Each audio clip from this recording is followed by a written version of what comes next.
కూడా చేయలేదు. కోహినూరు వజ్రాన్ని దొంగలించిన బ్రిటిషర్స్ కూడా ఇంత దుర్మార్గానికి పాల్పడలేదు. అంతకంటే దుర్మార్గంగా దోపిడీ జరుగుతుంది. ఈ దోపిడీకి చంద్రశేఖరరావు కల్వకుంట్ల తారక రామారావే కారణము, ఇంకెవ్వడు కాదు.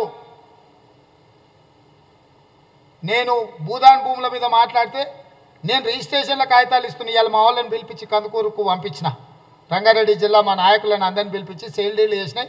ఎంఆర్ఓ కూడా అబద్ధం చెప్తుండే ఏం జరగలేదని. సేల్ డీళ్లు జరిగిన కాగితాలన్నీ ఇవాళ మా వాళ్ళకి ఇచ్చి పోయి ఎంఆర్ఓ ఆఫీస్ ముందర కూర్చోండి, ధర్నా కూర్చోరి, ఇవి ఎట్లకెళ్ళి నేను తమాషా చేస్తుండే ఎంఆర్ఓ పట్టుకరాని పట్టుకొని చెట్టు కట్టేయరు ఎంఆర్ఓ అని చెప్పిన. అంటే ఈ మొత్తం వ్యవస్థ దోపిడీ వ్యవస్థగా మారింది. అంటే చీఫ్ సెక్రటరీ సిసిఐల కమిషనర్ వేసిండు Somesh Kumar. No no no no తప్పు. మొదటి నుంచి ఈ దుర్మార్గానికి పునాదులు వేసిందే సోమేష్ కుమార్. నేను మొదటి నుంచి సోమేష్ కుమార్ అని ఎందుకంటున్నా, ఈ ధరణి అనే దోపిడీ విధానాన్ని కనిపెట్టిందే సోమేష్ కుమార్.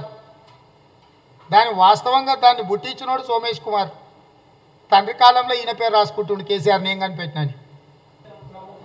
ఇంతవరకు ఆర్టీఐ కింద 1600 రూపాయలు నాకు కట్టించుకున్నారు, సింగిల్ కాగితం ఇవ్వలే, నా పైసలు వాళ్ళకి పోయినాయి. ఇక ఆయన అబద్ధాలు చెప్తుండు, అదే చెప్తున్నా. 1600 రూపాయలు ఆయన నూకిండు 1600, కానీ ఇంతవరకు కాగితం ఇవ్వలేదు.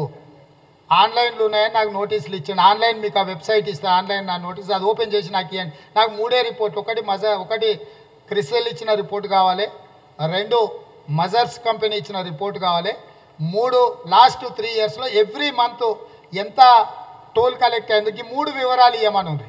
4వది బేస్ ప్రైజ్, టెండర్ ఏం ధరకు పెట్టిండో బేస్ ప్రైజు, అది Crisil report, Mazars report, last 3 years every month ఎంత టోల్ కలెక్ట్ చేసిందో ఈ 4 ఇవ్వమని ఉంది. 20 ఏళ్ళు అండమాన్ జైల్లో అరవింద్ కుమార్ని పెట్టేయకపోతే నా పేరు మార్చుకుంటా నేను.